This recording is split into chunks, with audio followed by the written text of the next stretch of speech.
just a different type of feeling. This is college football as good as it gets. Wow! What an unbelievable play. Unreal! Heisman!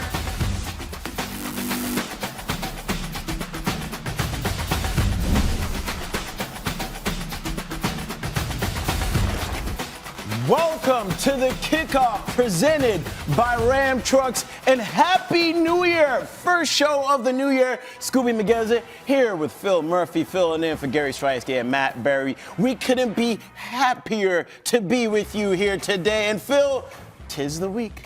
The Natty is here, my boy. We've been waiting all year for this here game. What excites you the most? We've been counting down to kickoff all year. We've been counting down to this day. And Skubie, what excites me the most, big picture, we knew history was going to be made in this game Monday night, but it's the two teams that are going to make history. Yeah. First CFP title for one of these squads. Washington could get a ring for the Conference of Champions in the Pac-12 Swan Song, and then Michigan, the winningest program in college football history, a chance to get their first CFP title. What excites you?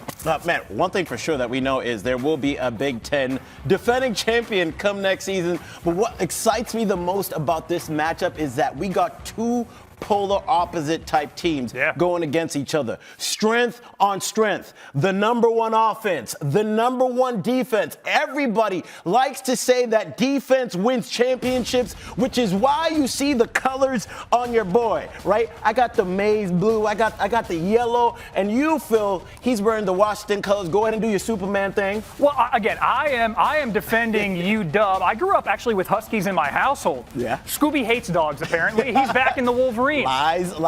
I have a dog, and his name is Scrappy, Skubie and Scrappy. But just to let y'all know how we're doing the show today, we're doing things a little bit different, right? So we're representing the two teams. I've got Michigan, he's got Washington. And throughout the show, we're going to be playing a number of mini games. And through each game, Phil and I compete against each other. The one to win the game gets a point, and then at the end of the show, the winner of all the games really determines who's going to win the national championship. So let's start off with game one, and we are calling this Defy Gravity. Looks like a graphic from Up. It is beautiful because this show Company is men, up, right and here. So is this beat. Okay, so the rule is we're going to have 30 seconds. Using one hand, each player must keep as many balloons. Oh, he's taking it off. Yeah, well, here's the thing. I dressed for a tailgate, and it's like 70 degrees in this studio. Oh, Shelby's here. But again, this game, Shelby, Skubie, this game's in Houston. It's going to be warm in Houston. It's like 65 degrees there today. So this is what would happen at an actual tailgate. I would overdress. I'd put my jacket down, and I'd forget it. And he brings the guns out. All right,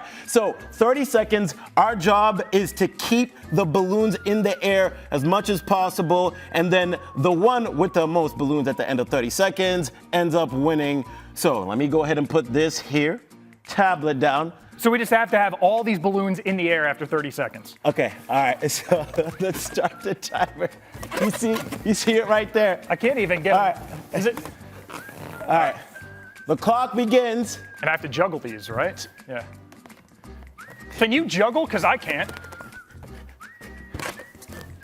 Oh, what? Where's mine? Where'd mine go? You gotta keep it They're up for talking 30 trash seconds. in my ear, which doesn't help.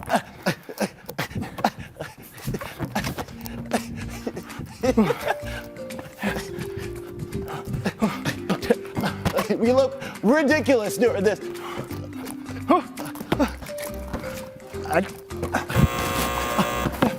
What? Hold them.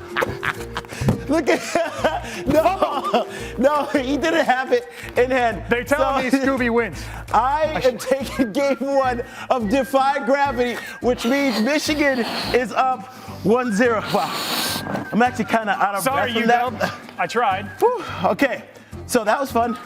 Still a long ways to go, but Michigan takes a lead here in our mini games. Now let's actually talk football with all the mess around that we've been doing, okay?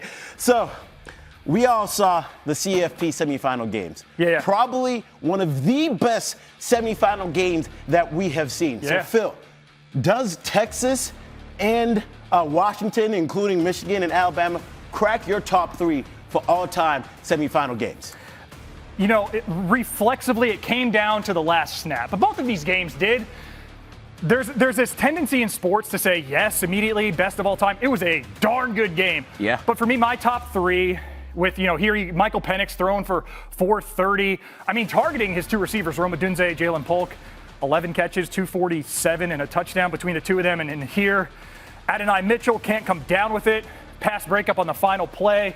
I mean, it was dope. Strong. They almost threw that game away. Yeah. There was, a minute left. They're kicking off. But my top three is here. You had the, 54-48 Georgia-Oklahoma game from 2018.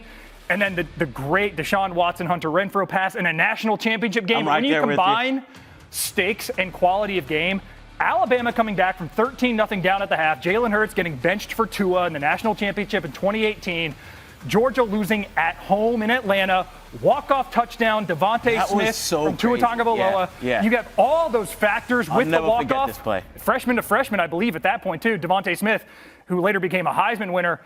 All the ingredients. That, for me, is the gold standard of CFP games. Yeah, I'm right there with you. So the question is, for me, does that Michigan versus Alabama crack my top three? And I will say yes. However, it is not my first and second. My first one is the Alabama versus Georgia game because there were so many different things that came down towards the ending of that drama. The Jalen Hurts, the Tua, Devontae Smith, the adjustments at halftime, how Jalen Hurts was the one to get them there after what had happened in the SEC championship. So I'm right there with you being my number one, and then I'm right there with you with the Clemson game being number two. But the reason why I have Michigan versus Bama, the one that just happened last week in my top three, because I probably had the best viewing experience from everybody in that stadium, and I was there. Check this out, y'all. So the press box was full where the media usually is. So my guy Kenny, that just you saw on the left side of the screen, took us to the roof of the Rose Kenny Bowl. connections, dude. Yes. Everywhere. We are literally watching the game with the FBI on the roof. They were dressed in military clothing, and I had the views of views.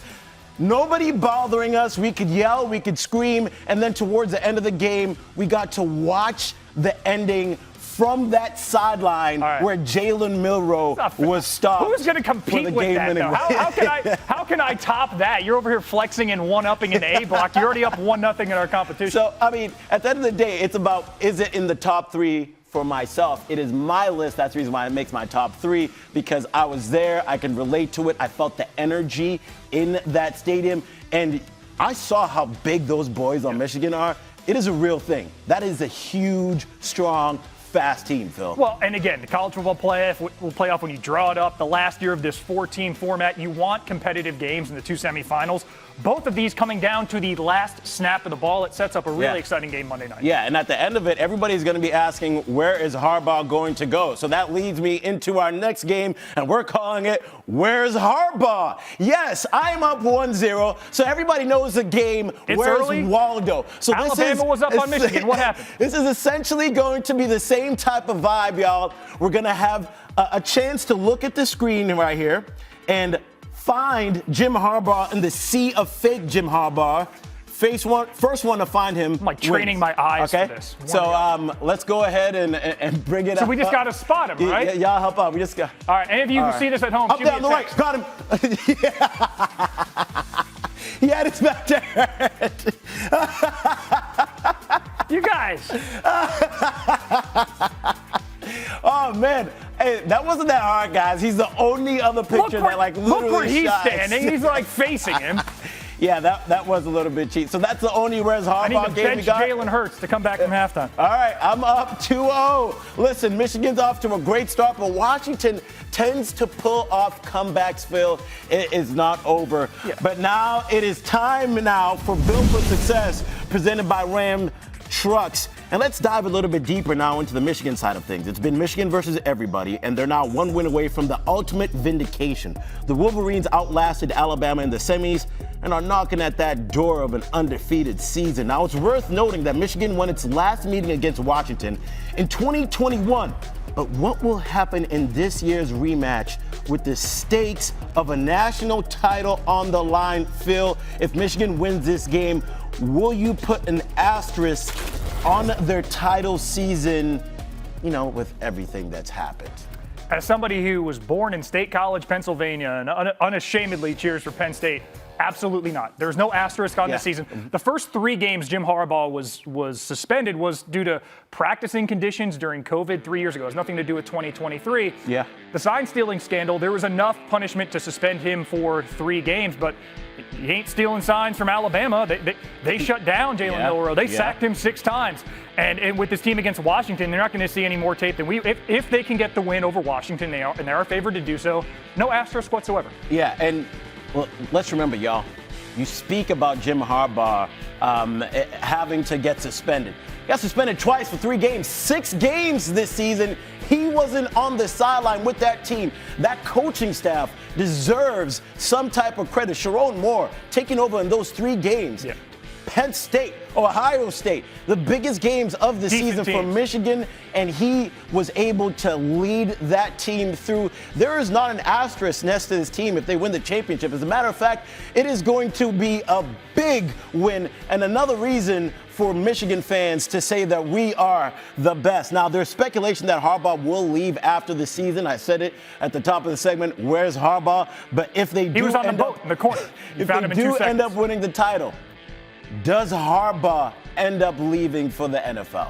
I think there's a greater likelihood if they do win that he would leave, because then it's chapter complete. He's accomplished what he set out to do, and then at that point, the only place you can go is down. If Michigan were to lose this game, I do think it lessens the likelihood, but the way collegiate sports has become so professional, I don't know. I think the decision might already be made whether or not he's leaving, irrespective of what happens in this game. But I will say, if he is on the fence, a win here makes it more likely that he's coached his last game in Ann Arbor. Right, a chance to kind of just walk off in the sunset. John Elway style. I will, however, say, we interviewed Holly Rowe on the field right before the Rose Bowl game, and we asked her the same question. Is this kind of the last dance, if you would say, for Michigan? And she said, right now, the vibes within the team is that it's not. However, what we can look at is a number of different things. We know that he hired a powerful agent who has a lot of NFL ties. We know that he has flirted with the NFL in the past with some type of job interviews. We know that there's going to be about 7 to 8 head coach openings in the NFL come the offseason. At least. And we also know that they were practicing at the Chargers facility during Rose Bowl week. And, oh yeah, one more thing.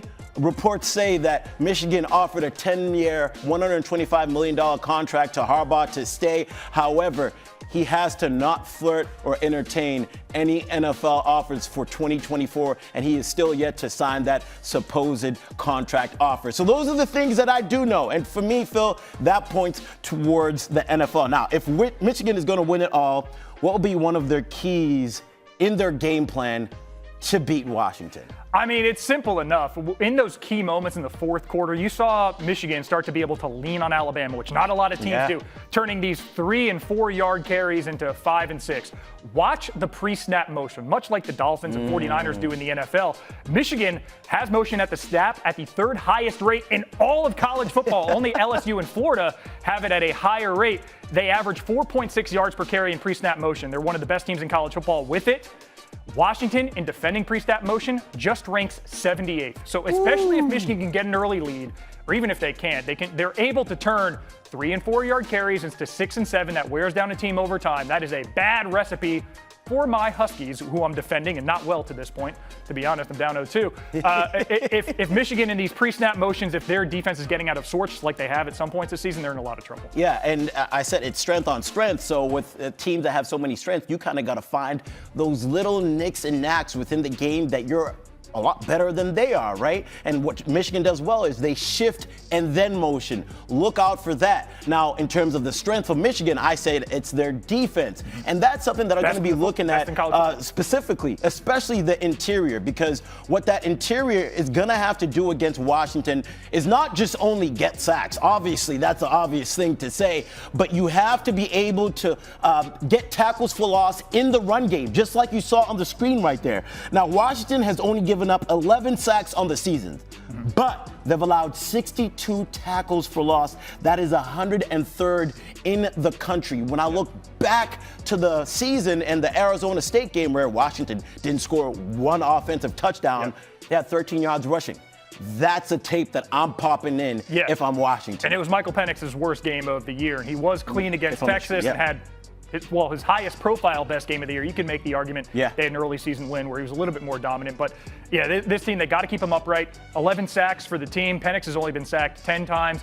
And this is a team in Washington that does like to extend the defense vertically. They like to go deep. They have more completions over 20 yards than any other team in college football. If your quarterback doesn't have time, you can't pull that off. So protecting him with some of their, their offensive line, which played very well against the Longhorns, doing it against the Wolverines is a little bit taller of a task. Yeah, Dylan Johnson did have an injury towards the end of that game, but Kalen DeBoer says he expects him to play. Now, before we take a look at the next game, which is Michigan versus everybody, that's why everyone continues to call it. That's been the mantra for them all year, and it means a little bit more to these guys than you may realize. So take a listen to this. It starts with us and it ends with us. Michigan versus everybody means to me is one big family against whoever and whatever. Doesn't matter what it is, doesn't matter who it is. It means exactly what it says. If you're not rocking that Mageza blue, if you're not for the Block M, if you ain't go here, clearly you ain't for us. So it's us versus the world. It's us for Sean. Just blocking out all the outside noise, all the distractions, all the dumb stuff, focusing on just one thing, and that's playing football. It's us versus everybody. Not a lot of people want to be the bad guy, but if we got to be the bad guy, we'll be the bad guy.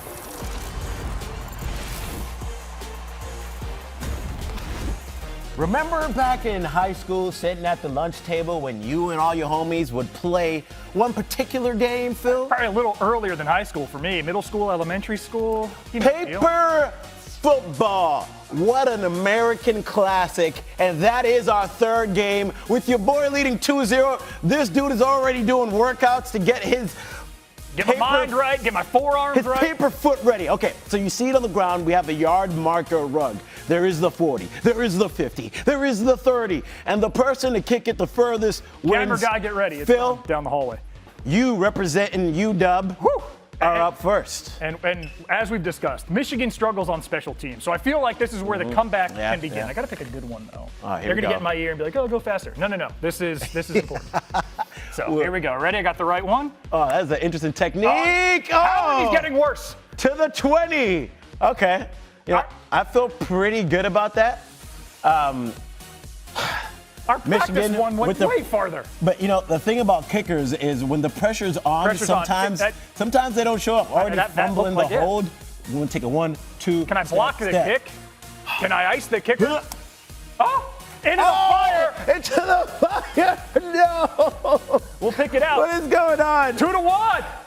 That's what we need from UW. And to be honest, if this comes down to a kicking contest, I do like Washington's odds compared to Michigan. For what it's worth. All right. So we've touched on Michigan plenty. So let's go ahead and have some discussions about Washington. Now, they opened up the game as an underdog, as have been most of the postseason. Yeah. But yet they've been able to answer the call every single time. Do you think the disrespect that this team has been given all season has fueled them into the title game? I wouldn't say just in the title game. If you go back the last 2 years under Kalen DeBoer, this team's 5-0 straight up when they're underdogs. Yeah. Huskies are a notoriously stubborn breed. You tell them they can't do something, they just will. Don't sleep on these dogs. They got that dog in them. Michael Penix and company, underdogs this year and last year to Oregon, underdogs this year to Oregon State when they came in, at that point undefeated. And now this team, underdogs again against Michigan, is a spot with which they're comfortable, and they're not substantial underdogs. They're catching 4.5? Yeah. For them, I mean, that's old hat. Yeah, and this is the fourth time that we have a 1 versus 2 matchup. In the previous 3, the second-ranked team has won. They are 3-0 versus the number 1 ranked team in the country. I don't write if them that out. means anything, I'm just throwing out the numbers out there. Okay, next question. Michael Penix Jr., do you think Michigan will be able to get in the backfield against them the same way that they did against Alabama? Well, not the same way. If they get 6 sacks, this is the wrap. It'll be more lopsided than our first 2 games we played here. If they bring him down 6 times, again, he hasn't been sacked any more than twice in any game this season. But what I'm interested in touched on it a moment ago, those deep passes. Washington leads the nation in total completions over 20 air yards. Michigan defending those, they're middle of the pack. They're 74th. I mean, that is bang on average. So I do think Michigan, with their talented secondary, a couple all Big Ten guys in that back end, they're going to be mindful of Rome Odunze and Jalen Polk when those deep routes. It's going to be those intermediate routes and a little bit of that run game with Dylan Johnson. Can Washington make Michigan respect them kind of in that 10 to 15-yard range, and then they get the big plays over? Yeah, and I love that you brought up the Michigan DBs because Will Johnson is a very special talent, a guy that is most definitely going to be playing on Sundays, and he can match up with at least one of those three receivers. Now, you're going to need some help over the top with a safety, get some linebacker help as well to be able to cover those three guys. I will, however, say, though, that this Michigan defense is built to handle this type of offense. And this type of offense, you know what it kind of reminds me of? Ohio State offense. Ohio State offense with Marvin Harrison Jr., with Garrett Wilson, with Chris Olave, with a really good running back like Trey Henderson, a guy who's gone over 1,000 yards. They can match up with them, and they've been built to be able to handle these explosive offenses since that's who Michigan sees in Ohio State. Yeah, but all due respect to Kyle McCord. All due respect. Yeah. Michael Penix is playing at a different level, and he did against Texas. So if he comes out and he has anything close to that game, it will be a test. I'm not saying Rome Odunze is Marvin Harrison Jr. or any of the other guys you mentioned from yesteryear, but if Penix is playing anywhere near the level he gets in that rhythm, it's going to be tough for Michigan to keep pace. Quick release, one of the best arms when it comes down to work accuracy. That's really what changes the game with Michael Penix Jr. Now, you brought up Rome Odunze and those wide receivers. We got Jalen Polk. We got Jalen McMillan. How can Michigan try to contain these wide receivers? I mean, a lot of it comes down to that pass rush. I'm sorry to keep being cyclical with it, but if they can get Penix into anything that doesn't resemble a rhythm, and again, it's not just sacks, like you mentioned, it's tackles for loss to disable the play action game a little bit. Again, on play action against Texas, Penix went 12 for 15 for 245 yards. Those are the most completions and most yards off play action that Texas allowed all season. If they can get that going, if they can get some pressure in the backfield to where the receivers can't get 20-plus yards downfield, that's going to have it be that kind of 10 to 15-yard game, and I think that favors Michigan. We know they're a great running team. They won't be able to compete with Washington if this becomes a track meet, a race to 40. Yeah, 100%. Michigan's definitely got to have their offense be their defense in a sense, because that's when you keep them out of rhythm. We saw Washington do that with the Oregon offense in the Pac-12 title game. It took Oregon dang near the entire first half just to get in some type of rhythm, and that was because Washington, they're capable of putting these long drives together. Now, I know what most people will say when they analyze this game, okay, just keep everything in front of you, make them work up the field. Washington will gladly take that, and they're very capable of doing so. So I think it's going to be a challenge, and you have to be disciplined if you're Michigan, and it won't be easy to contain these wide receivers. Now, before we get to the next segment, Phil, do you got that dog in you? Of course I do. We've established I'm back in the Huskies. My question, do you have that dog in you? You know, I got a little bit of something. I wish I had a Husky in me, because that's what Washington has. Check it out. What is it like to have that dog in you? What does that mean? Just somebody that'll do anything to come out victorious. A lot of dogs are bark and no bite, but I think we're not no regular dogs. To say that we have that dog in us, it just means that we have that resiliency that no matter what circumstances, we're not going to back down to anybody. You go out there and with, violent intentions regardless of who you're lined up against. And no matter what happens, no matter if you're down, no matter if you're up, just imposing your will on someone, having that dog in you.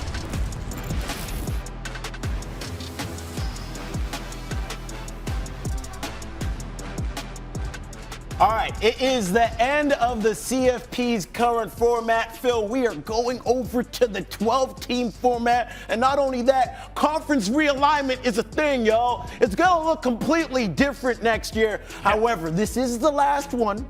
We got a Pac-12 title team in there. We know it's going to mean a lot to either one of these teams in there. So why will this title, if they win it, for Washington mean a lot? Well, you touched on something first. These teams are going to be conference rivals next year. October 5th, mark your calendar. Michigan's going to Seattle for a game that will be a national championship rematch. Now, whoever is going to be the defending champ will figure that out Monday night. But why I think this matters more to Washington. They haven't won a national title, shared or otherwise, since 1991. They haven't won an undisputed national title ever.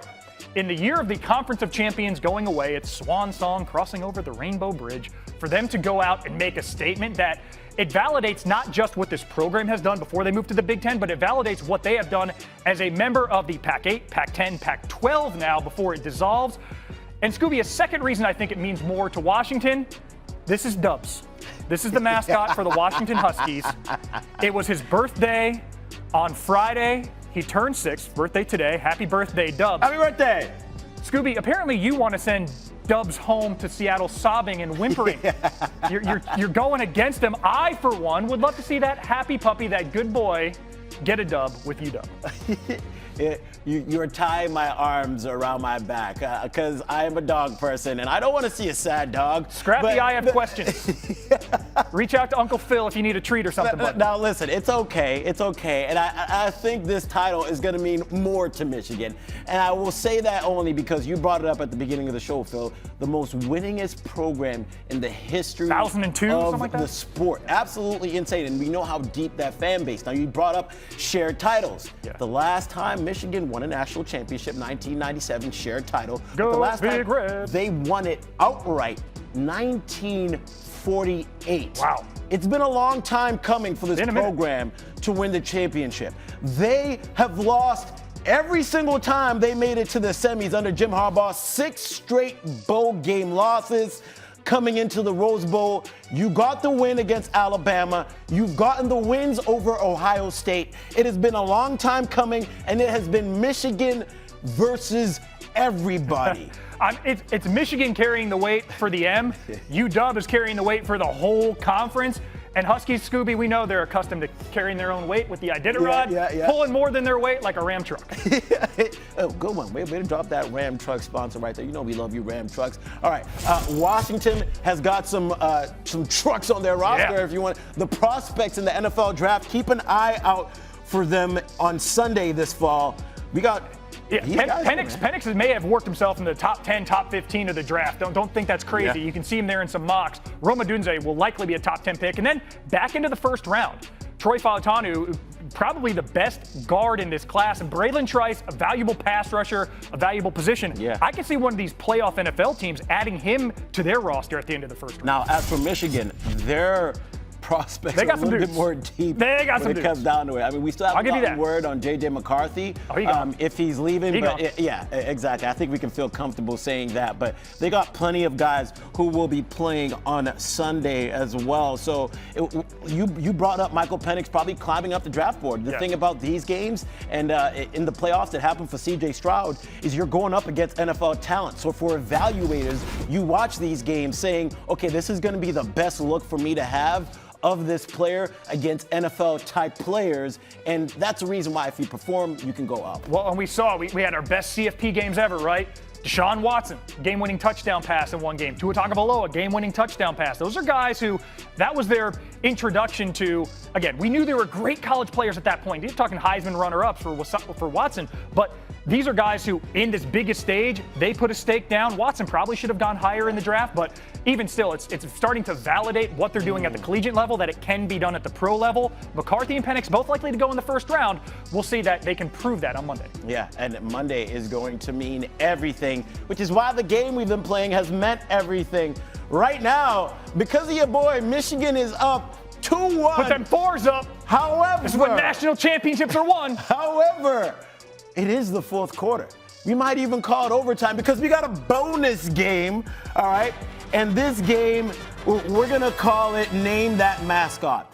30 seconds to name as many mascots as you can. Your partner will read you the school, and you have to guess the mascot. Player with the most correct names wins it. All right, so are you doing all of them, and then I follow up, or are we alternating?